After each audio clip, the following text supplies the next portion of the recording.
वसुदेवसुतं देवं कंसचाणूरमर्दनं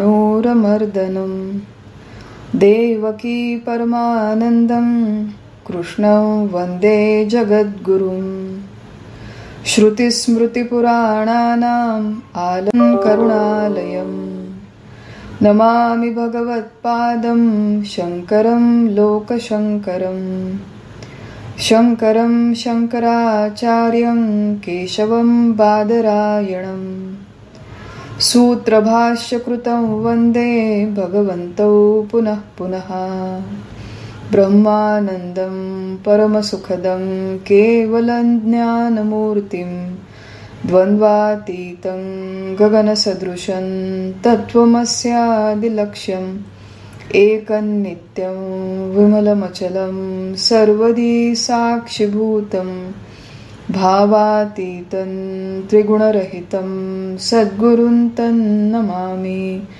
गोपाल कृष्ण भगवान की जय, सद्गुरुनाथ महाराज की जय। सर्वप्रथम भगवान श्री गोपाळ कृष्णांच्या चरणी वंदन करते।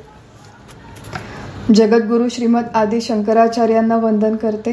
आपल्या ग्रंथाचे करते पूजनीय विद्यारण्य स्वामी यांना वंदन करते।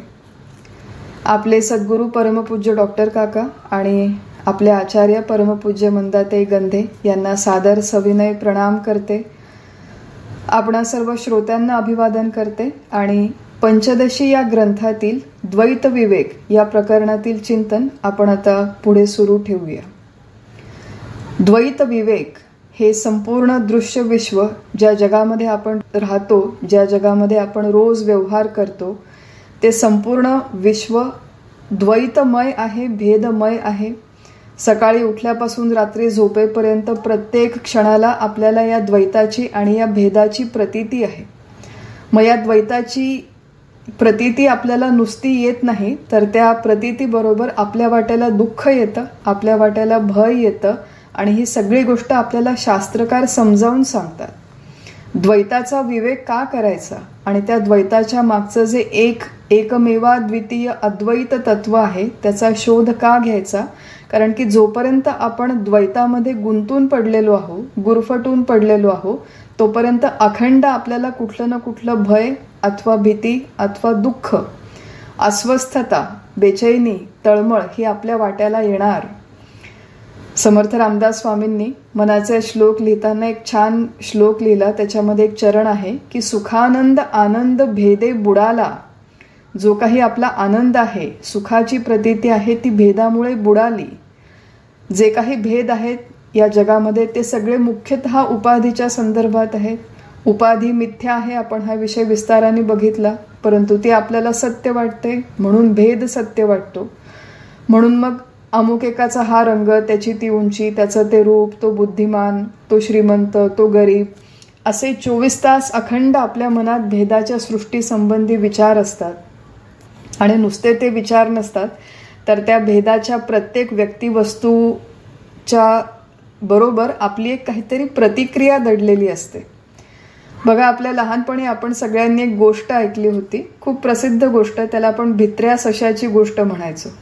की एक ससा असतो, तो छोटासा ससा जंगलामध्ये एका झाडाच्या खाली गवत चरत बसलेला असतो आणि त्या जंगलामध्ये असंच वारं येतो, सोसाट्याचं वारं येतं आणि त्या झाडाची काही वाळलेली पानं हळूहळू गळून पडतात आणि त्यातलं 2-3 पानं त्या सशाच्या पाठीवर पडतात। ससा भयंकर घाबरतो की अरे आभाळ पडलं आणि जोरात पळत सुटतो। मग वन असते, जंगलच आहे, पळता पळता अरे समोर हरिण आलं। हरिण म्हणतो काय झालं ससे दादा? तो म्हणतो अरे आभाळ पडतंय, आता आपल्या सगळ्यांचा मृत्यू होणार, पळा पळा पळा। मग तो ससा पळतो, त्याच्याबरोबर हरिणही पळायला लागतं। मग त्याच्या अजून त्यांना कोण भालू भेटतो, तोही पळायला लागतो। लांडगा भेटतो, तोही पळायला लागतो। गाढव भेटतं, तेही पळायला लागतं। असा सगळ्या प्राण्यांचा मोठा जथ्था धावत पळत चालू आहे। जो कोणी नवीन प्राणी भेटेल त्याला सांगतात की अरे काय झालं, आभाळ पडतंय, सगळ्यांनी धावा, सगळ्यांनी पळा। असं करत ती कथा पुढे जाते। मग शेवटी कोण त्यांना सिंह भेटतो, सिंह त्यांना समजावून सांगतो वगैरे। पण त्या भित्र्या सश्याची जशी अवस्था आहे तशी आपली काहीशी अवस्था या जगामध्ये होते, कारण की आपल्याला हा भेद सत्य वाटतो. कुठल्या ना कुठल्या गोष्टीचं, घटनेचं आपल्याला सतत भय, सतत चिंता, अरे काहीतरी होणार, आता स्टॉक मार्केट क्रॅश होणार, अरे काहीतरी होणार, आता आपलं दंगल होणार, कोणीतरी अटॅक करणार. विशेषतः समाजामध्ये आज ज्या घटना चालू आहेत, कालचीच आपण मोठी घटना बघितली. घटना झाली वेगळ्या ठिकाणी आणि त्या घटनेचं आपल्या सगळ्यांना जेवढं दुःख होतं त्याच्यापेक्षा जास्त दुःख आपल्याला ह्याचं होतं की उद्या उठून आपल्या घरात कोणी आलं आणि मला कोणी त्रास दिला तर माझं काय होईल, असा जनरली सगळ्यांचा जो विचार असतो तो स्वतःभोवती घुटमळत असतो. आणि म्हणून आपण दुःखी होतो, भयभीत होतो.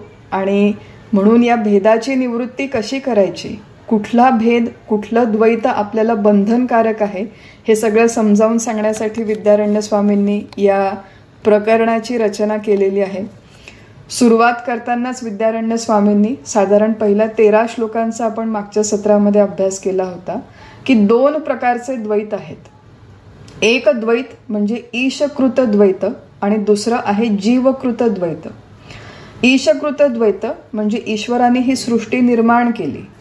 सृष्टी निर्मितीच्या संदर्भात आपल्या सगळ्या उपनिषदांच्या मध्ये वेगवेगळ्या प्रकारच्या थेरीज दिलेल्या आहेत, वेगवेगळ्या संकल्पना आहेत.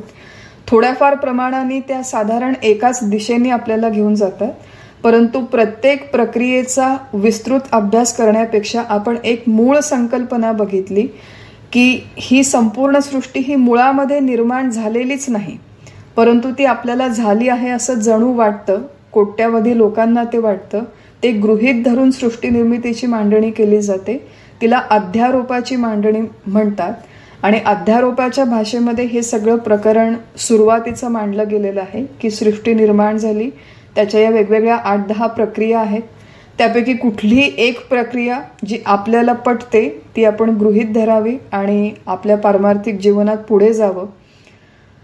एक महत्वाचा भाग आपण बघितला की सृष्टी निर्माण कशी झाली हा साधकाच्या चिंतनाचा विषय नाही किंवा नसावा. जी काही सृष्टी निर्माण झाली ती मिथ्या आहे, म्हणून माझी त्याच्यामध्ये गुंतवणूक असणं योग्य नाही. ही एक महत्वाची गोष्ट आपण शिकली पाहिजे या संपूर्ण प्रकरणातून की ही सृष्टी निर्माण झाली, कुठल्या तरी एका प्रक्रियेने निर्माण झाली असं आपण गृहीत धरू. आणि त्याच्याबरोबर ईश्वराची निर्मिती आपण बघितली की ब्रह्म, माया आणि ब्रह्माचं मायेत पडलेलं प्रतिबिंब असं मिळून ईश्वर नावाचं एक तत्व तयार होतं.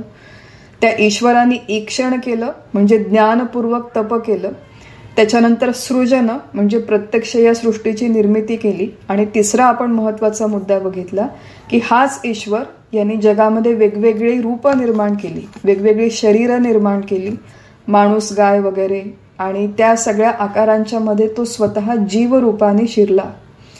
या संपूर्ण सृष्टीचं ईश्वर हे अभिन्न निमित्त उपादान कारण आहे, ही संकल्पना आपण मागच्या वेळेस बघितली होती. तर अशा प्रकारे जीवाची निर्मिती होते इथपर्यंत आपला विचार येऊन थांबला होता. ईश्वराची शक्ती माया ही ईश्वराच्या अधीन आहे आणि त्या मायेच्या शक्तीने ईश्वर या सगळ्या जीवांना मोहून टाकतो आणि त्याच्यामुळे जीव अनिश होतो, परतंत्र होतो. त्या मोहाचा आणि अज्ञानाचा परिणाम हा आहे की 3 प्रकारच्या ग्रंथींनी हा जीव बांधला जातो. मी म्हणजे देह आहे असं त्याला खरंच वाटतं, जग सत्य आहे हे देखील खरं वाटतं आणि मी करता भोगता आहे अशा प्रकारे त्याला अखंड वाटत राहतं आणि या वाटण्यामुळे तो सुखी दुःखी होत राहतो. तर जीवाची निर्मिती झाली आणि जीव मोहित झाला इथपर्यंतचा भाग आपण मागच्या सत्रामध्ये बघितला होता. आणि श्लोक 14 पासून आज आपण पुढे जो विचार करणार आहोत त्या प्रत्यक्ष श्लोकाचा 14व्या श्लोकाचा विचार करण्याआधी एक थोडीशी पार्श्वभूमी आहे, थोडंसं प्रास्ताविक आहे ते बघूया, जे पुढच्या येणाऱ्या श्लोकांच्या समूहाशी संबंधित आहे. आपण मागच्या काही श्लोकांमध्ये बघितलं की ईश्वराने निर्मिती केली आणि शरीरांची आणि तो जीवरूपाने या सगळ्या वेगवेगळ्या शरीरांच्या मध्ये शिरला. जसं माया, ब्रह्म आणि ब्रह्माचं मायेत पडलेलं प्रतिबिंब हे 3 घटक मिळून ईश्वर तयार होतो. बुद्धी, आत्मा आणि आत्म्याचं बुद्धीत पडलेलं प्रतिबिंब हे 3 घटक मिळून जीव तयार होतो. आपण एक गोष्ट बघितली होती की प्रत्येक जीव हा ईश्वराचा अंश आहे असं आपण मानू शकतो, परंतु जीव हा ब्रह्माचा अंश नाही, तर जीव हा ब्रह्मरूपच आहे. ही अजून एक महत्त्वाची संकल्पना आपण मागच्या वेळेस बघितली होती. परंतु ईश्वरच रूपांतर, विद्यारण्य स्वामींनी जो शब्द वापरलाय की ईश्वरच जणू जीवाच्या रूपाने रूपांतर होऊन या देहामध्ये शिरला, त्यामुळे ईश्वराकडे जसं काहीतरी निर्माण करण्याची शक्ती आहे, ही संपूर्ण सृष्टी समष्टी स्तरावर निर्माण करण्याची ईश्वराकडे जशी शक्ती आहे, त्यातली थोडीशी क्षमता, एक अंशरूप क्षमता या जीवाकडे देखील आली. आणि विशेषतः आपण हा जो विचार आहे हा मनुष्य प्राण्याच्या संदर्भात करणार आहोत, मनुष्य या जीवाच्या संदर्भात करणार आहोत. तर या मनुष्य नावाच्या प्राण्याला, जीवाला आपल्या स्वतःच्या सोयीसाठी, आपल्या स्वतःच्या सुविधेसाठी, सुखासाठी काहीतरी थोडीफार निर्मिती करण्याची एक विशेष क्षमता मिळाली. जीवाची ही जी सर्जनशीलता आहे किंवा सर्जनशील ही जी जीवाची क्षमता आहे, त्याच्यातूनच जीवसृष्टीचं निर्माण झालं. बघा, साधी गोष्ट आहे की ईश्वराने डोंगर निर्माण केले, परंतु त्या डोंगरामध्ये डोंगर खणून महामार्ग बनवणं, फ्रीवे बनवणं, हे जे काम आहे हे मनुष्याने केलं. ईश्वराने फक्त नदी निर्माण केली, पाणी निर्माण केलं, पण त्या पाण्यावर पूल बांधण्याचं काम हे जीवानी केलेलं आहे. ईश्वराने निसर्ग बनवला, निसर्गाची एक विशिष्ट प्रणाली बनवली, परंतु जीवाने निसर्गाची ती प्रणाली घेतली आणि आपल्या सोयीनुसार, आपल्या सुविधेसाठी, आपल्या आवश्यकतेसाठी त्या निसर्गाच्या मूळ प्रणालीमध्ये काही हस्तक्षेप करायला सुरुवात केली. काही प्रमाणात हा हस्तक्षेप आवश्यक होता असं आपण म्हणूया की फार पूर्वीच्या काळी कदाचित लोकांकडे घरं नव्हती राहायला, मग मनुष्यांनी काय लाकूड तोडली, घरं बांधली वगैरे, राहायला घर केलं.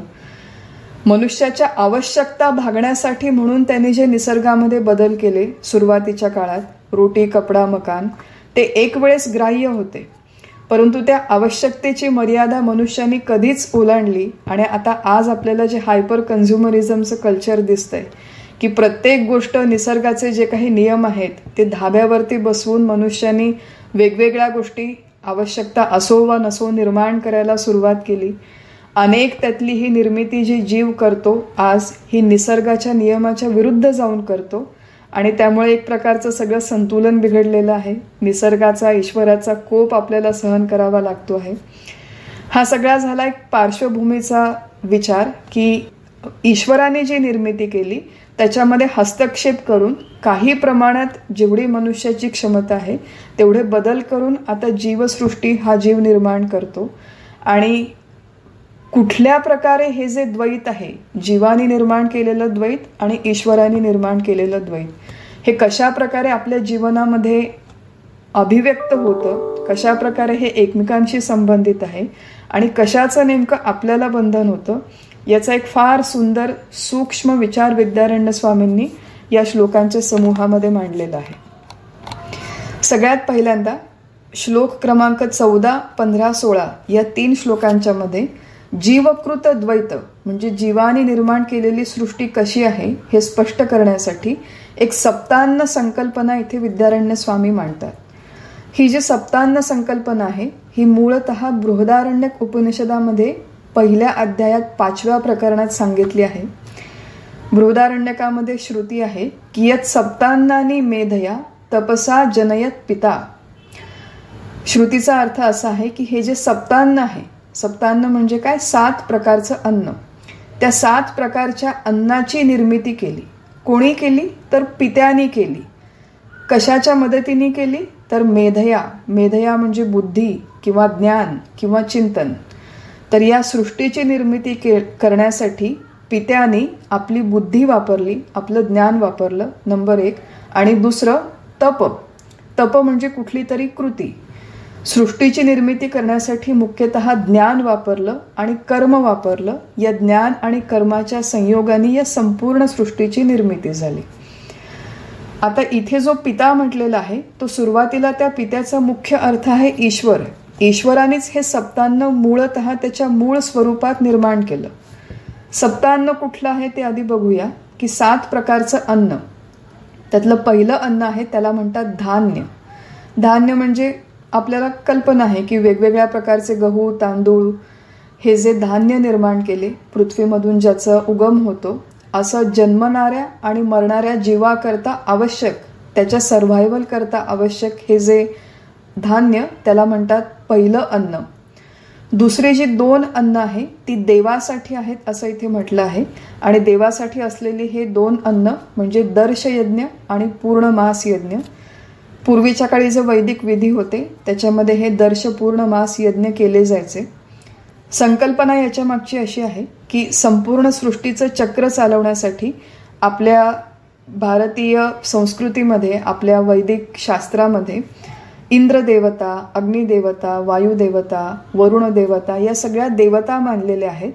आणि सृष्टीचक्राचं संतुलन व्यवस्थित राहण्यासाठी, सृष्टीचक्र व्यवस्थित चालू राहण्यासाठी या सगळ्या देवता प्रसन्न असाव्यात अशी एक अपेक्षा आहे. म्हणून त्या त्या देवतांना त्यांचे भोग देण्यासाठी म्हणून ह्या यज्ञांची निर्मिती झाली. तर हे 2 अन्न. त्याच्या पुढे अजून एक अन्न, त्याला म्हटले दूध. आणि मुख्यतः पशूंच्या सर्व्हायवलसाठी, पशूंना जगता यावं म्हणून या दुधाची निर्मिती केली ईश्वराने. आणि त्याच्यानंतर शेवटची 3 अन्न म्हणजे मन, वाणी आणि प्राण. मनुष्याला त्यांनी मन दिलं. या मनाच्या द्वारे तू विचार करतो, चिंतन करतो, संकल्प करतो. वाणीच्या द्वारे एखादी कृती करायची असेल, बघा आपल्याला साधा घरामध्ये स्वयंपाक करायचा असेल, पाहुणे येणार आहेत, तर आपण विचार करतो, चर्चा करतो घरामध्ये की अहो आता पाहुणे येणार आहेत, कुठला गोड पदार्थ करायचा, तळण काय करायचं, आपण आता सध्या आंब्याचे दिवस आहेत तर आमरस करायचं का. कुठलंही काम करण्यासाठी आधी वाणीची आवश्यकता असते, चर्चा करण्याची आवश्यकता असते. आणि तिसरा जो एक घटक सांगितला तो आहे त्याच्यामध्ये प्राण, की कृती करण्यासाठी शरीरामध्ये प्राणांनी दिलेली ऊर्जा लागते. तर मनुष्याच्या स्वतः करता मन, वाणी, प्राण ह्या 3 प्रकारची अन्न. असं नंबर 1 धान्य, 2 प्रकारचे यज्ञ, तिसरं जे आहे ते दूध म्हणजे 1 + 2 + 1 असे 4 आणि शेवटचे 3 घटक असे एकूण 7 अन्न ईश्वराने सुरुवातीला मूलतः निर्माण केले. ईश्वराने जरी हे घटक निर्माण केले असले तरी जीवांनी त्याच्यामध्ये आपल्या सोयीनुसार बदल करायला सुरुवात केली. ईश्वराने जे निर्माण केलं ते दूध हे मुख्यतः पशुचं अन्न म्हणून निर्माण केलं. पण आता आपण देखील हे दूध पितो. किंवा गहू हे जे धान्य निर्माण केलं त्या गव्हाची चपाती, आपण ही चपाती बनवतो आणि ही चपाती आपणही खातो. घरामध्ये एखादं पाळलेलं कुत्रं असेल त्याला सुद्धा आपण ती चपाती देतो. देवाचे हे 2 यज्ञ म्हटलेले आहेत. पण हल्लीच्या काळी आपण काही कोणी फारसे यज्ञ वगैरे करत नाही. परंतु साधी गोष्ट आहे की आपण जेवताना रोज जेवायला बसल्यावर चित्राहुती घालण्याची एक आपल्याकडे संकल्पना आहे. आपण कोणी दर्श यज्ञ किंवा पूर्ण मास यज्ञ जरी करत नसू तरी बऱ्याच घरांमध्ये अजूनही ही पद्धत टिकून आहे की आपण चित्राहुती घालतो. काही नाही तर किमान वदनी कवळं घेता म्हणतो, भगवंताचं स्मरण करतो आणि आपलं जे काही अन्न आहे त्याचा देवाला नैवेद्य दाखवतो. ही एक सिम्बॉलिक गोष्ट आहे. परंतु त्या नैवेद्याच्या माध्यमातून आपण त्या देवतांना संतुष्ट करावं आणि त्यांनी संतुष्ट करून हे सृष्टीचं चक्र सांभाळावं अशी एक संकल्पना आहे. तर हे देवतेचे यज्ञ आहेत आणि मनुष्याने आपल्या सोयीनुसार त्याच्यामध्ये आजच्या काळात बदल करून घेतलेले आहेत की यज्ञ करत नाही तो, पण यज्ञाच्या ऐवजी दुसऱ्या कुठल्या तरी माध्यमातून तो देवतांना संतुष्ट करण्याचा प्रयत्न करतो. एक लक्षात घ्यायचं आपण या सगळ्या सप्तान्नाच्या संकल्पनेमध्ये की मनुष्य या जीवनामध्ये जे जे काही करतो, जी कृती करतो, जो विचार करतो, जे बोलतो, ज्या इच्छा करतो, जे संकल्प करतो, त्या प्रत्येक कृतीचा, संकल्पाचा, इच्छेचा समष्टी स्तरावर आपल्या आजूबाजूच्या लोकांवर, समाजावर काही ना काहीतरी परिणाम होतो. त्यामुळे आपण जे बोलतो, जे करतो, जे वागतो त्या प्रत्येक गोष्टीमध्ये आपण समाजाचा घटक आहोत याचं भान असण्याची आवश्यकता आहे. अशी ही एक सप्तान्न संकल्पना आहे. आणि 14, 15, 16 या 3 श्लोकांमध्ये मुख्यतः फक्त हे 7 अन्न कोणते आणि त्यांचा विनियोग कसा आहे. अन्नानाम विनियोजनम विद्यारण्य स्वामी म्हणतात की हे जे अन्न ईश्वराने मूळतः निर्माण केलं, ईश्वर नावाच्या पित्याने हे मूळतः निर्माण केलं, परंतु ते मूलतः निर्माण केलेला जो उद्दिष्ट आहे त्याच्यामध्ये स्वतःच्या सोयीनुसार बदल करून घेतलेले आहेत. ते मनुष्य नावाच्या जीवानी म्हणजे जीव नावाच्या पित्यानी हे जणू काही कस्टमायझेशन करून घेतलेलं आहे. तो जो विनियोग होता तो जीवाने स्वतःच्या सोयीनुसार बदलला. हा सगळा जो विचार आहे हा साधारण 16व्या श्लोकापर्यंत सांगतात आपल्याला. आणि मग 17व्या 18व्या श्लोकामध्ये एक विचार मानलेला आहे की ईश्वराने हे संपूर्ण जग निर्माण केलं, या जगामध्ये हे 7 प्रकारचे अन्न निर्माण केले आणि ईश्वरानेच जीवाची देखील निर्मिती केली. मग ईश्वर, हे संपूर्ण निर्माण झालेलं जग, त्या जगातले घटक आणि जीव या सगळ्यांचा परस्पर संबंध काय आहे, हे एकमेकांशी कशा प्रकारे संबंधित आहे ते 17व्या आणि 18व्या श्लोकामध्ये आपल्याला समजावून सांगतात विद्यारण्य स्वामी. की हे सप्तान्न, हे जग आणि हे घटक हे सगळे ईश्वराने निर्माण केले आहे, हे अगदी बरोबर आहे, यात काही संशय नाही. परंतु जीव आपल्या ज्ञान आणि कर्माच्या द्वारे त्या अन्नाला बदलतो आणि त्या अन्नाला भोग्य बनवतो. म्हणजे संबंध काय आहे की ईश्वराने या संपूर्ण सृष्टीची निर्मिती केली, सृष्टीतल्या घटकांची निर्मिती केली. ईश्वर या सृष्टीचा कर्ता आहे आणि जीव या सृष्टीतल्या घटकांना घेतो आणि त्यांना स्वतःच्या सोयीसाठी, स्वार्थासाठी भोग्य बनवतो. ईश्वर निर्माण करतो आणि जीव त्याला भोग्य बनवतो, असा ईश्वराचा, जगाचा आणि जीवाचा संबंध आहे. ईश्वर जगाची निर्मिती करतो, जीव या जगाला आपल्या सोयीनुसार भोग्य बनवतो. ईश्वराने निर्माण केलं अन्न, ईश्वराने निर्माण केलं धान्य.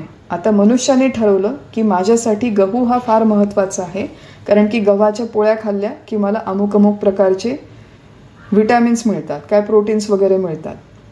मग गहू हा जास्त महत्त्वाचा. ज्वारीला हल्ली फारच जास्त महत्त्व आलेलं आहे, कारण की ज्वारी ही ग्लुटेन फ्री आहे, त्यामुळे हल्ली बरेच लोक पोळे सोडून भाकरी खायला सुरुवात केली. आता बघा, ईश्वराने गहू आणि ज्वारी त्याच्या पद्धतीने निर्माण केलं, परंतु मनुष्य त्याच्यामध्ये कस्टमायझेशन करून घेतो. मनुष्य म्हणतो की हे माझ्यासाठी जास्त अनुकूल आहे, हे माझ्यासाठी जास्त प्रतिकूल आहे.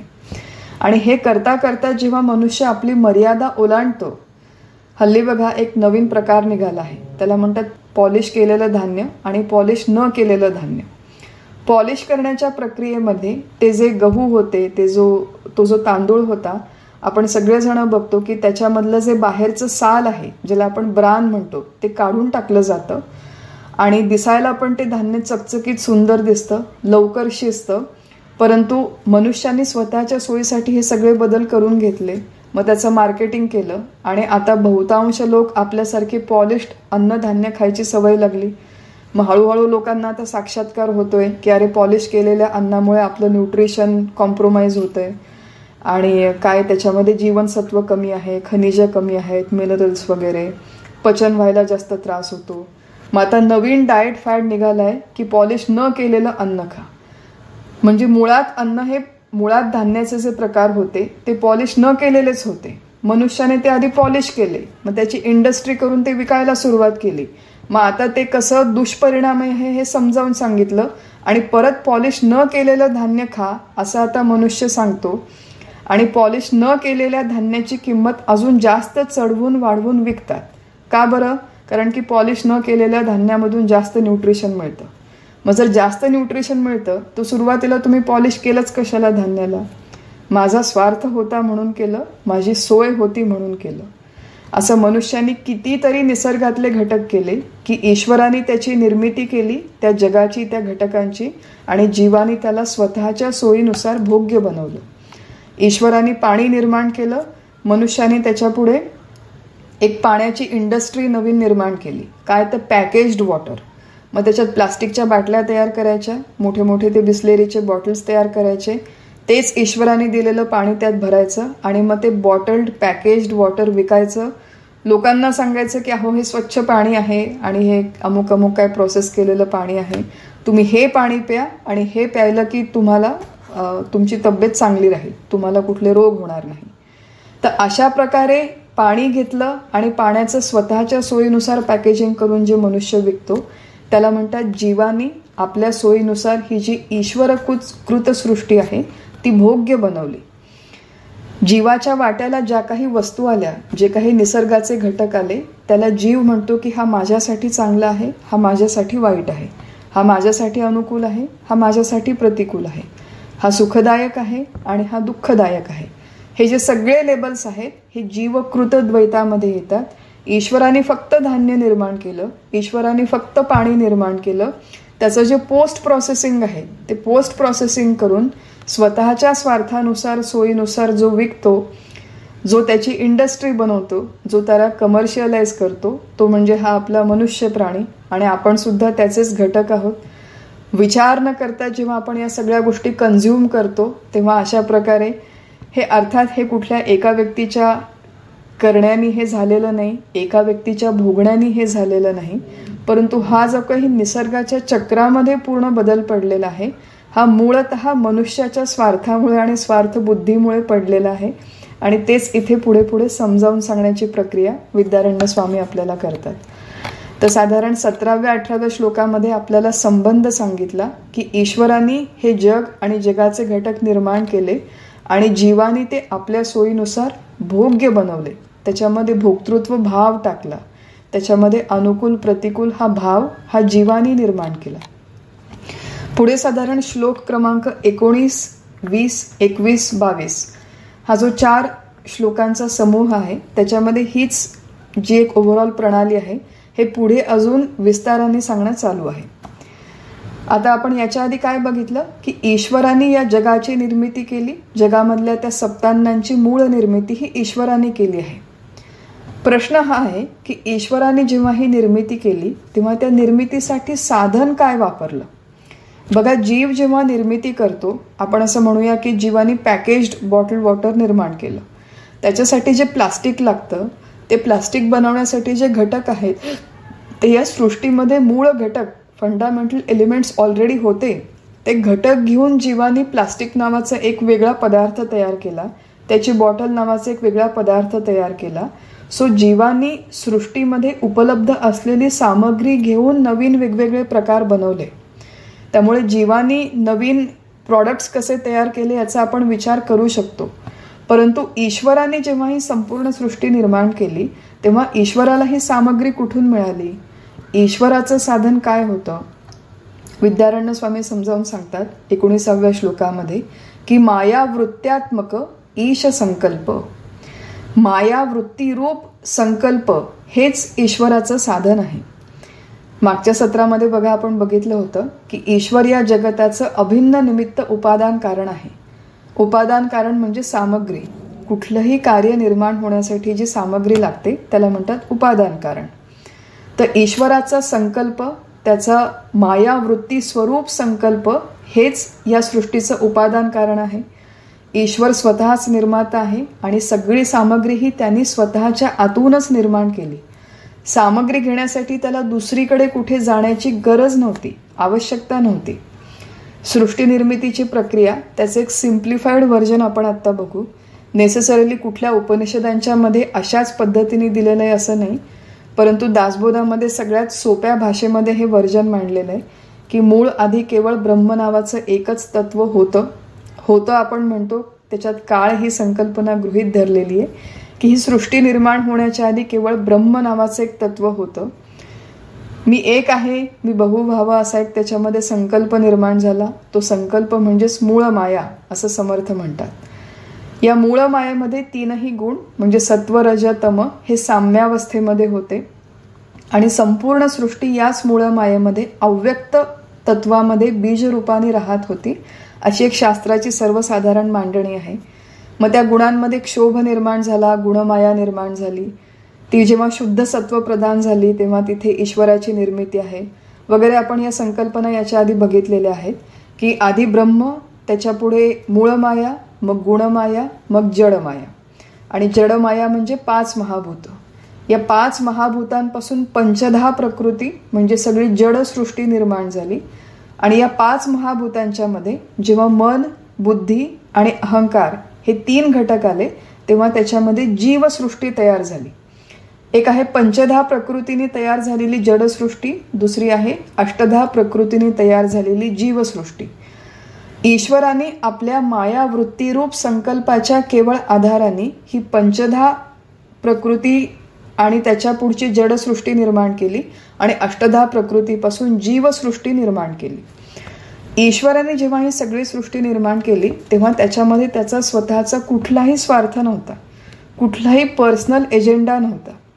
असं म्हणतात की सृष्टी निर्मितीच्या पूर्वी हे सगळे जीव बीज रूपाने त्या अव्यक्त तत्वामध्ये राहत होते.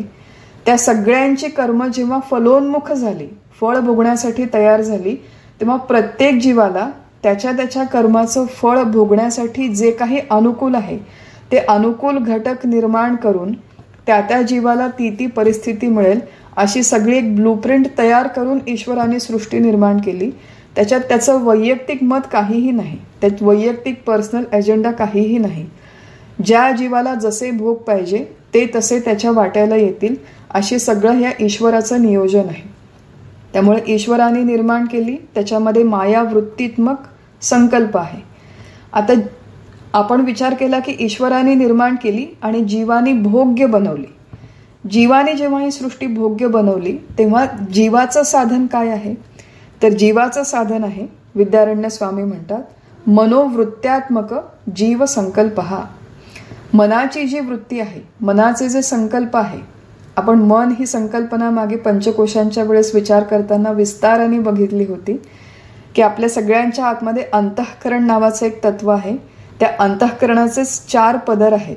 त्यातलं संकल्प विकल्प करणारं मन, निश्चय करणारी बुद्धी, अवधारण करणारं चित्त आणि हे सगळे खेळ ज्याच्या मैदानावर चालतात तो अहंकार. असा आहे जो जो आपण पंचदशीमध्ये पुढे पुढे जाऊ आणि पुढचा अभ्यास करू तो या आधीच्या संकल्पना स्पष्ट असणं अतिशय आवश्यक आहे. त्या संकल्पनांच्या बळावरती आपण ही पुढची सगळी मांडणी करतो. त्यामुळे इथे आपला जो विषय चालू आहे की जीव ही सृष्टी भोग्य बनवतो, त्यासाठी साधन काय आहे? तर मनोवृत्त्यात्मक जीव संकल्प. हा जीवाच्या मनामध्ये जे वेगवेगळे संकल्प येतात, वेगवेगळे जे अनुकूल प्रतिकूल भाव आहेत, त्यानुसार तो ईश्वराने निर्माण केलेल्या वस्तूला भोग्य बनवतो. एखाद्या वस्तूला तो अनुकूल म्हणतो, एखाद्याला तो प्रतिकूल म्हणतो. अनुकूल संवेदनीयम सुखम, प्रतिकूल संवेदनीयम दुःखम. ईश्वराने निर्माण केलेली वस्तू एकच असते, पण जीवासाठी जी अनुकूल आहे तिला तो सुख म्हणतो आणि जीवासाठी जी प्रतिकूल आहे तिला तो दुःखरूप म्हणतो. त्यामुळे जीवाचं भोग्य बनवणं हे त्याच्या मनाच्या संकल्प वृत्तीवर अवलंबून असतं आणि ईश्वराने निर्माण करताना केवळ त्याच्या संकल्पातून सृष्टीसाठी आवश्यक आहे त्या सगळ्या गोष्टींचा विचार करून या सृष्टीची निर्मिती केली. आता ही जी संकल्पना आहे ही समजावून सांगण्यासाठी विद्यारण्य स्वामी एक उदाहरण देतात. हा जो श्लोकांचा समूह आहे 19 ते 22 त्याच्यामध्ये विद्यारण्य स्वामी एक उदाहरण देतात. ते म्हणतात की ईश्वराने रत्न नावाचा एक पदार्थ निर्माण केला, वेगवेगळ्या प्रकारची रत्न निर्माण केली. एखादा हिरा आहे, एखादा पाचू आहे, एखादा मणी आहे, पर्ल्स ज्याला आपण म्हणतो, मोती आहे एखादा, असे वेगवेगळे मणी रत्न ईश्वराने निर्माण केले. त्यापैकी सगळ्यात जास्त किमतीचा जो आहे त्याला हिरा मानलं जातं, अत्यंत किमतीचा, अत्यंत मूल्यवान. ही हिरा नावाची एकच वस्तू ईश्वराने निर्माण केली, पण ती वेगवेगळ्या जीवांच्या म्हणजे वेगवेगळ्या मनुष्यांच्या समोर ठेवली तर प्रत्येक मनुष्य आपल्या मनाच्या संकल्प वृत्तीप्रमाणे आपल्या मनावरती झालेल्या संस्कारानुसार त्या हिऱ्याकडे वेगवेगळ्या दृष्टीने पाहतो, त्या हिऱ्याचा वेगवेगळ्या प्रकारे भोग करतो. एखाद्या रसिक व्यक्तीने त्या हिऱ्याकडे बघितलं, तो म्हणेल काय सुंदर हिरा आहे हो, काय तेज आहे याला, की ते अमुक अमुक कॅरेटचं आहे, चला आता आपण याचं छान डायमंड नेकलेस करू, छान डायमंड इयरिंग्स करू, डायमंडची काय अंगठी करू. त्यामुळे रसिक व्यक्ती तिच्याकडे बघून वेगवेगळे अलंकार निर्माण करतो. व्यापारी असेल तो विचार करतो आता ही इथे एवढी मोठी हिऱ्यांची खाण आहे, मी आता खरेदी विक्री करावी, त्याच्यातून मला भरपूर पैसा मिळेल, असा व्यापारी त्या हिऱ्याकडे बघून विचार करतो. कारखानदार एखादा असेल तो म्हणतो की या हिऱ्याचे किती वेगवेगळे उपयोग करता येतील, म्हणजे या हिऱ्याचा उपयोग करून दुसरी एखादी कठीण वस्तू मला कापता येईल, किंवा या हिऱ्याचे दागिने बनवता येईल, किंवा या हिऱ्याचं स्मगलिंग सुद्धा करता येईल. वेगवेगळ्या प्रकारे या हिऱ्यांचे उपयोग आहेत असा कारखानदार विचार करतो. संत महात्मा कोणी असेल आणि त्याच्यासमोर तुम्ही हिरा ठेवला तर तो अत्यंत निर्विकार अवस्थेत राहतो, अजिबात मोहित होत नाही, अजिबात आकर्षित होत नाही आणि त्याला त्या हिऱ्याबद्दल कुठली घृणाही वाटत नाही. आकर्षण नाही, घृणा नाही, मोह नाही, अशी संतांची दृष्टी असते. एखादा कवी आहे, त्या कवीने त्या हिऱ्याकडे मोत्यांकडे बघितलं तर त्याला सुंदर सुंदर उपमा सुचतात, सुंदर सुंदर काहीतरी काव्य सुचतं. एखादा लेखक असेल आणि तो म्हणेल की आता या हिऱ्याचं विचार करून हिऱ्याची मध्यवर्ती संकल्पना घेऊन मी एक छान स्टोरी लिहितो, मी एक छान कथा लिहितो. मूळ मुद्दा काय आहे? विद्यारण्य स्वामी सांगतात की ईशकृत सृष्टीमध्ये एकच वस्तू आहे, त्याला हिरा म्हणून तो ईश्वराने निर्माण केला. परंतु जीवाने म्हणजे मनुष्याने आपापल्या सोयीनुसार त्याला भोग्य बनवलं आणि वेगवेगळ्या पद्धतीने भोग्य बनवलं. डायमंडचं विशेषतः हिऱ्याचं असं आहे की एवढं जास्त महत्त्व आपल्या आजच्या जीवनामध्ये हिऱ्यांना मिळालेलं आहे की a diamond is for ever and so is your love. म्हणजे काय? प्रेमाचं प्रतीक म्हणजे हिरे. म्हणजे एखाद्या पतीने एखाद्या पत्नीला किंवा एखाद्या व्यक्तीने दुसऱ्या व्यक्तीला हिऱ्याची अंगठी दिली म्हणजे फारच जास्त प्रेम आहे, आणि हिऱ्याची अंगठी नाही दिली, एखादी साधी खोटी अंगठी दिली म्हणजे कमी प्रेम आहे. सो दोन मनुष्यांच्या मधलं प्रेम हे या हिऱ्यावरून ठरतं, असं हे जीवकृत द्वैत आहे. अत्यंत विपरीत असे काही काही वेगवेगळे आपण आपल्या विचारांचे पॅराडाईम्स करून घेतलेले आहेत. चुकीचे संस्कार आपण स्वतःवर करून घेतले आणि त्याचा परिणाम म्हणून आज आपण वेगवेगळ्या प्रकारचे दुःख भोगतोय. आणि तेच इथे विद्यारण्य स्वामी आपल्याला समजावून सांगतायत की हे जे मनुष्याने वेगवेगळ्या प्रकारे भोग्य केलेलं आहे, तर कुठलाही विषय समोर आला की त्याच्याबद्दल मनुष्याच्या म्हणजे जीवाच्या 3 प्रतिक्रिया असतात. एक आहे हृष्यती, दुसरी आहे क्रुध्यती आणि तिसरी आहे पश्यती एव. हृष्यती म्हणजे एकाला हिरा मिळाला की त्याला आनंद होतो. क्रुध्यती, हिरा आहे पण मिळाला नाही म्हणून राग येतो. आणि पश्यती म्हणजे एखादा नुसतं केवळ बघतो, त्याच्याबद्दल त्याला आकर्षणही नाही, प्रेमही नाही, अभिलाषाच नाही, हवं आहे असंही नाही, नको आहे असंही नाही, अत्यंत उदासीन अशी जी एक प्रतिक्रिया त्याला म्हणतात पश्यती. आणि ह्या ज्या 3 प्रतिक्रिया आहेत, हृष्यती, क्रुध्यती आणि पश्यती, या का निर्माण होतात याची अजून कारणमीमांसा करताना पुढे विद्यारण्य स्वामी म्हणतात की त्याच्याबद्दल मनुष्याच्या मनामध्ये वेगवेगळे भाव निर्माण होतात. मनामध्ये कुठले भाव निर्माण होतात? तर प्रियत्व, अप्रियत्व आणि उपेक्षत्व. एखादी वस्तू जशी हिरा, तो आहे आणि मला मिळाला म्हणून तो प्रिय आहे, आहे आणि मिळाला नाही तर तो मला अप्रिय आहे. आणि उपेक्ष केव्हा असतो की मला तो हवा आहे असंही नाही, नको आहे असंही नाही, तो असला नसला तरी मला काही फरक पडत नाही.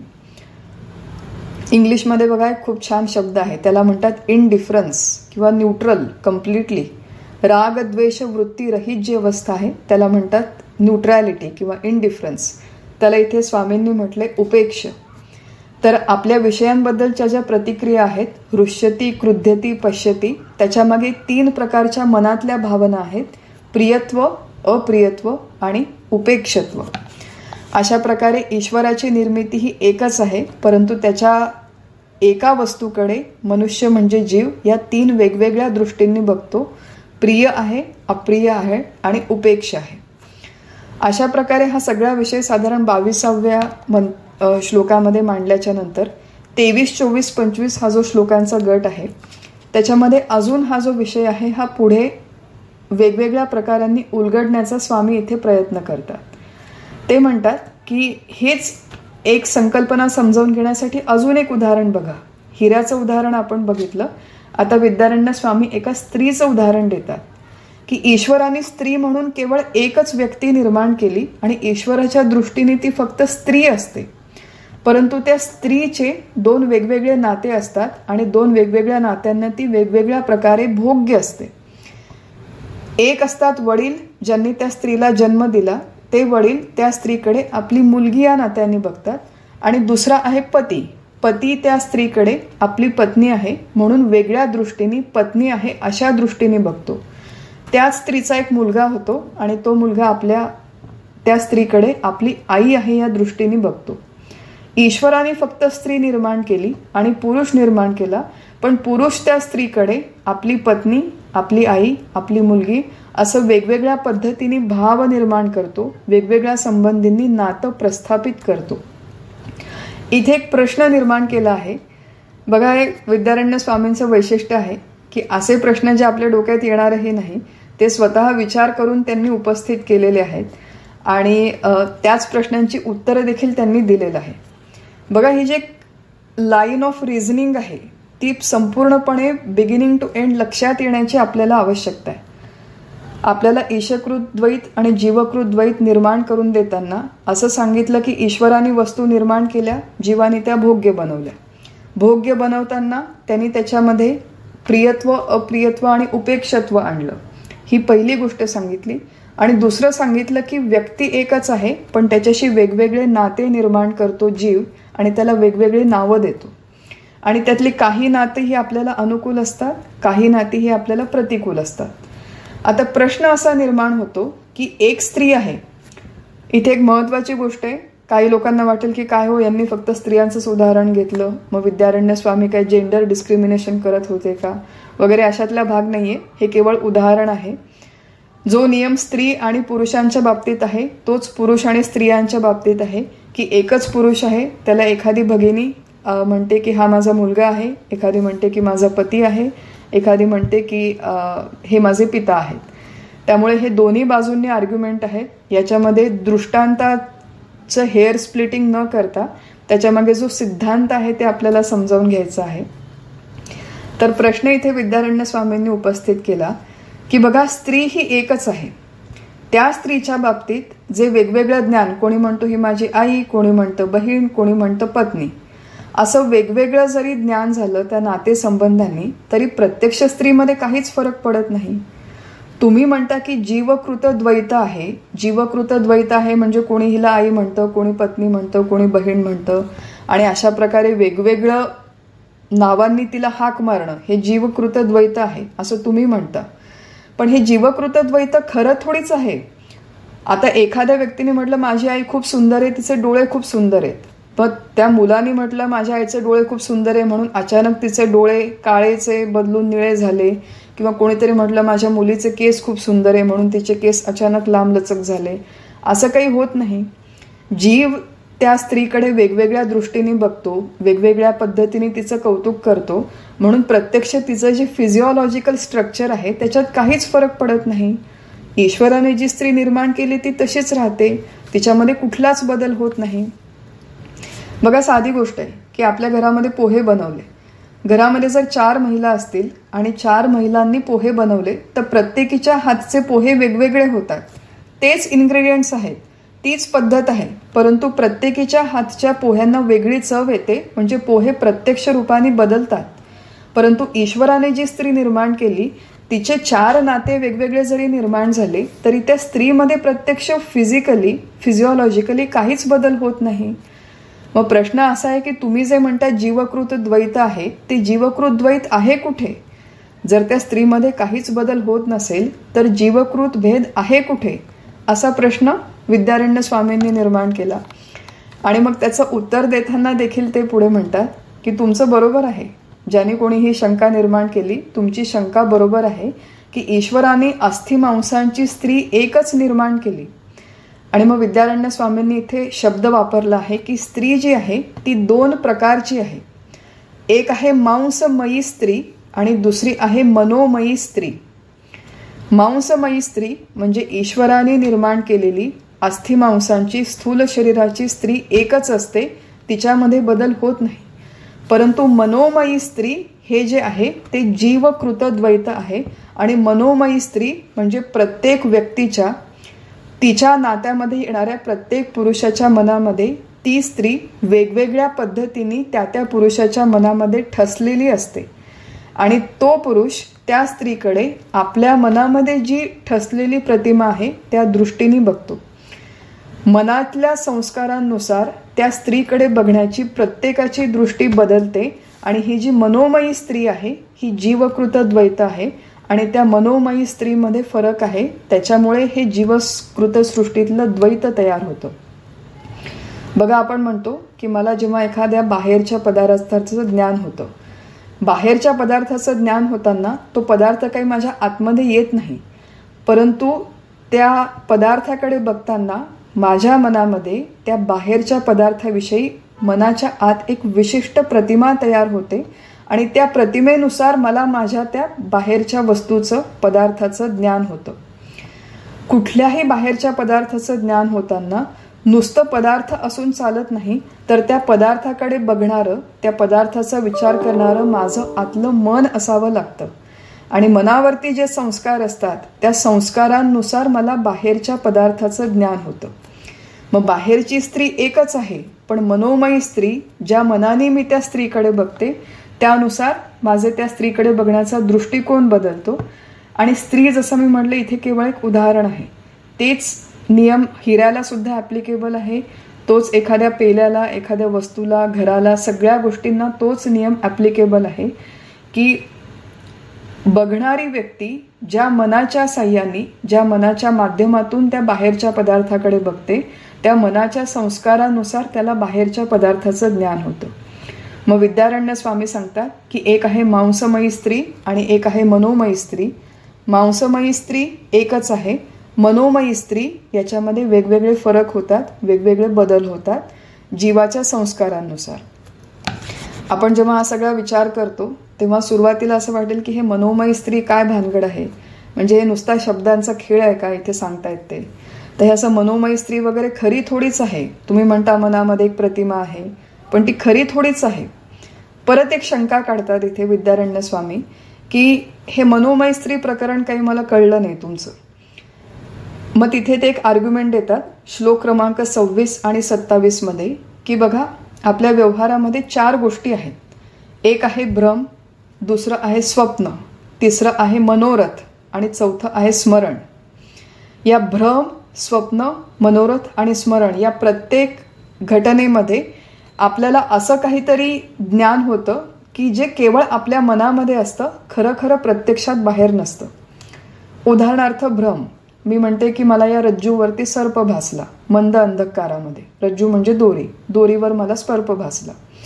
आता तो जो मला सर्प भासला तो सर्प केवळ माझ्या मनामध्ये होता, प्रत्यक्ष तिथे सर्प नव्हता. त्यामुळे सर्प हा माझ्या मनामध्ये मनोमय आहे हे मी मान्य करते. किंवा एखादं स्वप्न आहे, स्वप्नामध्ये मला दिसला वाघ, तो वाघ आहे माझ्या मागे लागलेला, मी खूप धावपळ करते, मी खूप जोरात पळतीये. मग उठल्यावर मला कळतं की अरे तो जो वाघ होता तो काही खरा नव्हता, तो स्वप्नात होता, तो केवळ माझ्या मनात होता, खरा तो वाघ नव्हता. किंवा आपल्या गतकाळातल्या काही स्मृती असतात, स्मरण, की मी ना लहानपणी आमच्याकडे खूप छान सायकल होती आणि त्या सायकलवर बसून आम्ही रोज शाळेमध्ये जायचो. आम्ही 4 मैत्रिणी होतो, एवढी मज्जा यायची आम्हाला सायकलवरून जाताना. पण आता ती सायकल राहिलीच नाही आणि मला अचानक कधीतरी त्याची स्मृती येते. मग स्मृतीमधला जो पदार्थ असतो तो केवळ माझ्या मनामध्ये असतो, प्रत्यक्षात तो आता अस्तित्वात नाही. ही झाली तिसरी गोष्ट. आणि चौथी गोष्ट आहे मनोरथ, ज्याला आपण डे ड्रीमिंग म्हणतो. की प्रसिद्ध आपल्याकडे बघा शेख चिल्लीच्या कथा आहेत की शेख चिल्ली असा झाडाच्या फांदीवर बसलेला असतो आणि लाकडाने ते कुऱ्हाडीने तोडता तोडता मनोरथ चालू असतात की आता ही मी लाकूड तोडीन, मग ते लाकूड मी विकीन, मग मी खूप श्रीमंत होईल, मग माझ्याकडे राजकुमारीचा राजा घेऊन येईल, मग राजकुमारीशी माझं लग्न करून देईल वगैरे वगैरे. आता हे जे मनोरथांमधली राजकुमारी आहे, मनोरथांमधली संपत्ती आहे, ती काही खरी संपत्ती नाही. तर भ्रम, मनोरथ, स्वप्न आणि स्मरण या 4ही वेळेस जे काही पदार्थ मला जाणवतात, ज्यांचं काही मला ज्ञान होतं, ते सगळे मनोमय आहेत हे मी मान्य करतो. असं कोण मान्य करतो? ज्याच्या मनात शंका आहे तो माणूस म्हणतो की मी मान्य करतो की असे मनोमय पदार्थ आहेत. पण ही जी स्त्री आहे, हा जो हिरा आहे माझ्यासमोर, तुम्ही म्हणता की या हिऱ्यामध्येच 2 प्रकार आहेत. एक आहे तो प्रत्यक्ष वस्तुरूप हिरा किंवा ती मांसमयी स्त्री, आणि दुसरी आहे मनोमयी स्त्री. तर प्रत्यक्ष जो पदार्थ माझ्या समोर आहे, ज्याचं मला आज आत्ता ज्ञान होतंय प्रत्यक्ष, त्याच्यामध्ये तो मांसमय आणि मनोमय हे जे तुम्ही डिफरन्सिएशन करता, हे कसं काय करता? हे माझ्या दृष्टीने अजिबात बरोबर नाही, माझ्या दृष्टीने अजिबात योग्य नाही. कारण की मला जेव्हा समोरच्या स्त्रीचं ज्ञान होतं ते प्रत्यक्ष तिच्याकडे बघून होतं आणि ती स्त्री एकच आहे. ही मनोमयी स्त्री वगैरे जे काही भानगड आहे हे मला पटत नाही, असं शंका घेणारा पूर्वपक्षी म्हणतो. आणि त्याच्यावर विद्यारण्य स्वामी स्वतःच उत्तर देतात की हे बघ, तुझं म्हणणं बरोबर आहे की ती मांसमयी स्त्री एकच आहे, परंतु मग तीच जी एक संकल्पना आहे विद्यारण्य स्वामी समजावून सांगतात की समोर उभी असलेली स्त्री किंवा समोर उभा असलेला, समोर ठेवलेला हिरा, याचं जेव्हा एखाद्या जीवाला ज्ञान होतं, म्हणजे एखाद्या मनुष्याला ज्ञान होतं, ते ज्ञान होण्यासाठी तिथे त्या मनुष्याचं मन म्हणजे अंतःकरण असणं आवश्यक आहे. बघा, माझ्यासमोर हिरा आहे, माझ्यासमोर लाकूड आहे, माझ्यासमोर टेबल आहे, माझ्यासमोर स्त्री आहे, पुरुष आहे, हे ज्ञान फक्त सचेतन जीवाला होतं. हे ज्ञान इथे असलेल्या दुसऱ्या दगडाला होणं शक्य नाही. हे ज्ञान फक्त सचेतन जीवाला होतं. आणि आपण मुख्यतः इथे मनुष्य हा जीव गृहीत धरून ही सगळी मांडणी चालू आहे. मनुष्याला जेव्हा 5 वेगवेगळ्या ज्ञेय वस्तूंचं ज्ञान होतं, तेव्हा त्या 5ही ज्ञेय वस्तूंचं ज्ञान होताना मनुष्याला आतमध्ये अंतःकरण नावाचं एक तत्व असणं आवश्यक आहे. आणि त्या अंतःकरणाच्या माध्यमातून जेव्हा तो त्या पदार्थांकडे बघतो, बघा, आपण डोळ्यांनी समोरचे पदार्थ बघतो. डोळ्यांनी ते पदार्थ बघितल्यावर तो पदार्थाचं काहीतरी जे काही इनपुट आहे, जे ज्ञानेंद्रियांनी आपल्या डोळ्यांनी बघितलं आहे, ते आतमध्ये येतं मनाच्या माध्यमातून. आणि मन म्हणजे इथे अंतःकरण वृत्ती. अंतःकरण वृत्ती म्हणजे साभास अंतःकरण वृत्ती. आणि साभास म्हणजे चिदाभासा सकट असलेली अंतःकरण वृत्ती. तर बाहेरचा पदार्थ प्लस माझं आतमध्ये असलेलं साभास अंतःकरण, हे दोन्ही मिळून मला त्या पदार्थाचं ज्ञान होतं. नुसतं त्या पदार्थाचं ज्ञान होणं मला शक्य नाही. ही प्रक्रिया इथे विद्यारण्य स्वामी समजावून सांगतायत की बाहेर जरी नुसते पदार्थ असले आणि ते जरी एकच असले ईशकृत सृष्टीप्रमाणे, तरी माझ्या आतल्या मनाच्या अंतःकरणाच्या संस्काराप्रमाणे ते ज्ञान मला वेगवेगळं होतं. आणि हे समजावून सांगण्यासाठी 28-29 या श्लोकांमध्ये त्यांनी एक उदाहरण दिलेलं आहे.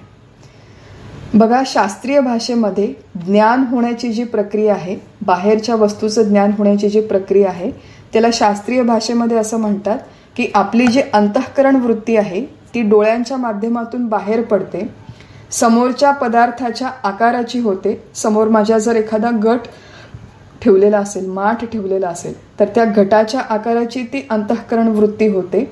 आणि मग अंतःकरण वृत्ती जेव्हा प्रत्यक्ष जाऊन त्या घटापर्यंत पोचते, त्या घटाच्या आकाराची होते. त्याच्यानंतर मला त्याचं ज्ञान होतं की हा घट आहे, हा काळा आहे, वगैरे इत्यादी. हे समजावून सांगण्यासाठी 28व्या आणि 29व्या श्लोकामध्ये विद्यारण्य स्वामींनी काही प्रमाणं दिलेली आहेत. त्यांनी 2 प्रकारची प्रमाणं दिली आहेत. त्यापैकी भाष्यकारांचं प्रमाण, आणि भाष्यकार म्हणजे मुख्यतः भगवान शंकराचार्य. भाष्य हा जो शब्द आहे हा आपल्या अद्वैत वेदांताच्या कॉन्टेक्स्टमध्ये आपण मुख्यतः भगवान शंकराचार्यांसाठी वापरतो. कारण की त्यांनी भगवद्गीतेवर भाष्य केलं, ब्रह्मसूत्रांवर केलं, उपनिषदांवर केलं. त्या सगळ्यांना शांकर भाष्य असं म्हटलं जातं. तर हे जे शंकराचार्य आहेत यांचं उपदेश साहस्त्री नावाचा एक ग्रंथ आहे. त्या उपदेश साहस्त्री या ग्रंथातून 28वा आणि 29वा श्लोक जसाच्या तसा घेतात विद्यारण्य स्वामी. आणि ही जी संकल्पना आहे की अंतःकरण वृत्ती डोळ्याच्या माध्यमातून बाहेर पडते, त्या पदार्थाच्या आकाराची होते, आणि मग त्या अंतःकरण वृत्तीला म्हणजे साभास अंतःकरण वृत्तीला म्हणजे जीवाला त्या समोरच्या पदार्थाचं म्हणजे त्या घटाचं ज्ञान होतं. ही प्रक्रिया समजावून सांगण्यासाठी उपदेश साहस्त्रीमध्ये जे शंकराचार्यांनी उदाहरण दिले ते 28व्या आणि 29व्या श्लोकातली उदाहरणं आपल्याला विद्यारण्य स्वामी समजावून सांगतात. पहिलं उदाहरण आहे की असं माना की आपल्याकडे तांबं आहे. ते तांबं आपण वितळवलं, त्याला उष्णता दिली आणि द्रवरूप ते जे तांबं आहे ते एखाद्या मुशीमध्ये टाकलं. ज्या मुशीमध्ये आपण तांबं टाकतो, द्रवरूप तांबं ज्या साच्यामध्ये आपण टाकतो, त्या साच्याचा आकार त्या तांब्याला प्राप्त होतो. मग इथे ते जे वितळवलेलं तांबं आहे हे उदाहरण आहे, हा दृष्टांत आहे. कशासाठी? तर आपल्या अंतःकरण वृत्तीसाठी. आपली जी साभास अंतःकरण वृत्ती आहे ती डोळ्याच्या माध्यमातून बाहेर पडते आणि त्या घटाच्या आकाराची होते. जसं ते द्रवरूप तांबं जातं आणि त्या साच्याच्या किंवा मुशीच्या आकाराचं होतं, तशाच पद्धतीने ही अंतःकरण वृत्ती जाऊन घटाकार होते. बघा, हे जेव्हा बाहेरच्या पदार्थाचं ज्ञान होतं त्याच्यामध्ये 2 लेयर्स आहेत.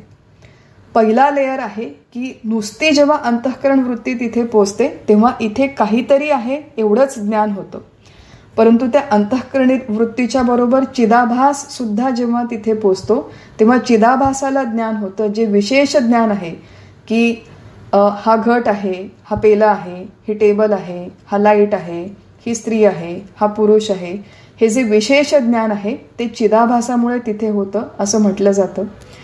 ही जी प्रक्रिया आहे ही मी अगदी थोडक्यामध्ये आणि अगदी सिम्प्लिफाईड साध्या शब्दांमध्ये सांगितली. याचा आपण तात्विक उहापोह करायचा म्हटलं तर ती बरीच किचकट प्रक्रिया आहे. आपण त्यातला तात्विक किचकट भाग थोडासा बाजूला ठेवू, कारण की तो इथला मूळ उद्देश नाहीये.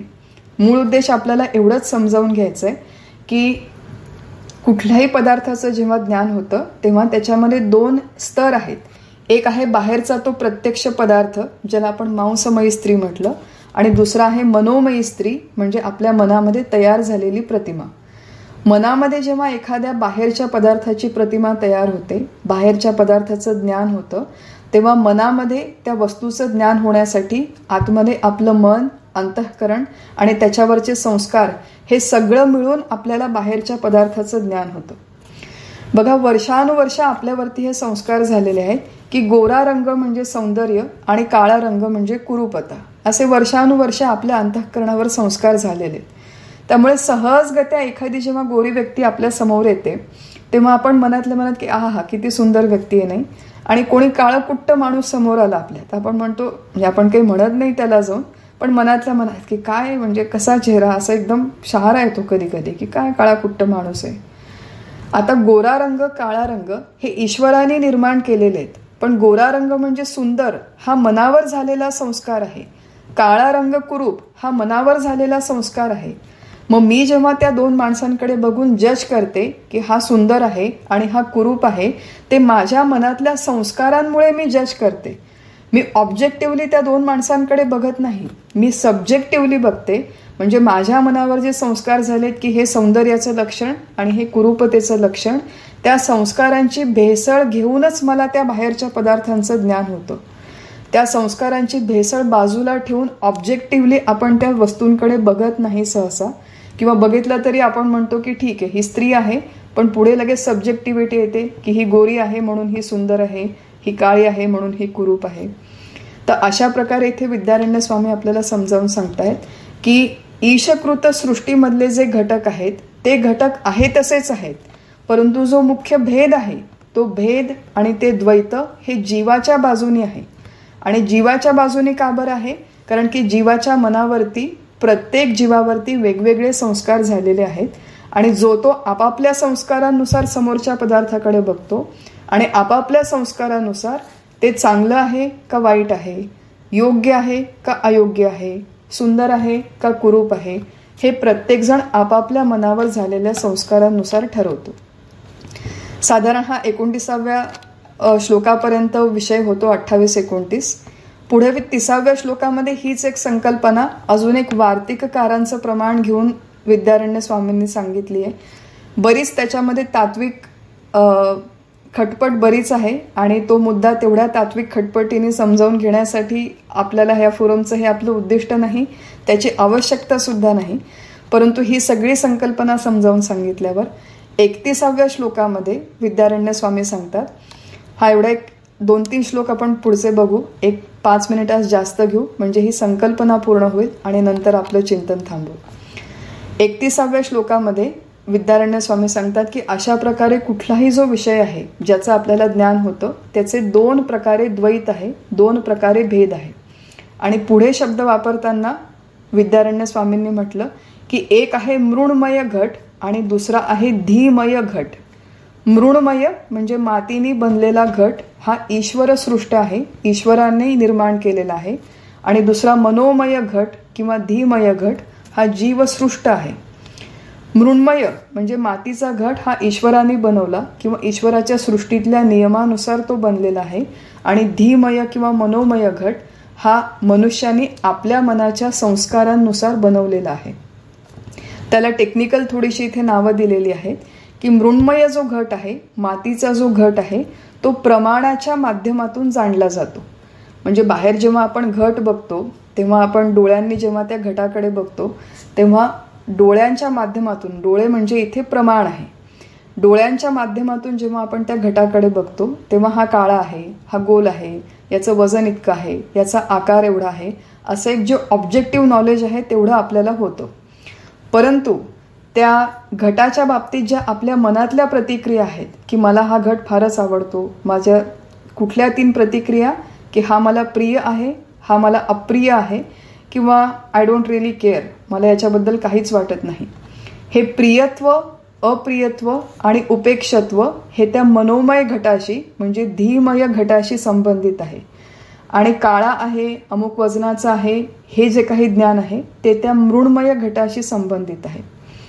काय आपण संकल्पना बघतोय की मृण्मय घट हा बाहेरचा आहे, ईशकृत सृष्टीतला आहे आणि त्याचं ज्ञान होताना आपल्याला नेहमी प्रमाणाच्या माध्यमातून म्हणजे ज्ञानेंद्रियांच्या माध्यमातून होतं. ज्ञानेंद्रियांनी आपण या ईशकृत सृष्टीतले सगळे घटक बघतो आणि त्याचं प्रोसेसिंग मनामध्ये करतो. परंतु मनामध्ये जेव्हा आपण प्रोसेसिंग करतो तेव्हा आपण त्याला लेबलिंग करतो की हा माझा प्रिय आहे, हा मला अप्रिय आहे, हा मला आवडतो, हा माझ्या उपयोगाचा आहे, हा माझ्या उपयोगाचा नाही. मनामध्ये जे प्रोसेसिंग होतं ते सगळं त्या मनोमय घटावर होतं आणि मनोमय घट म्हणजे त्या बाहेरच्या घटाची मी आतमध्ये घेतलेली प्रतिमा आणि त्या प्रतिमेवरती माझ्या मनावर झालेले संस्कार यांची ॲडिशन मिळून तो माझ्या आतमध्ये मनोमय घट तयार होतो, धीमय घट तयार होतो. टेक्निकल शब्द इथे विद्यारण्य स्वामींनी वापरले आहेत थोडेसे आणि त्याचं जे एक्सप्लेनेशन आहे ते आपण पुढच्या सत्रामध्ये बघू की बाहेरचा घट म्हणजे मृण्मय घट जो आहे तो प्रमाणमेय आहे. इथे बघा 31व्या श्लोकामध्ये एक शब्द वापरला आहे मानमेय म्हणजे प्रमाणांच्या माध्यमातून जाणला जातो बाहेरचा घट. आणि आतला जो घट आहे म्हणजे धीमय घट आहे तो साक्षीभास्य आहे आणि साक्षीभास्य ही जी संकल्पना आहे ती आपण पुढच्या सत्रामध्ये समजावून घेऊ. आज आपण आपलं जे चिंतन आहे ते 31व्या श्लोकापर्यंत आलेलं आहे.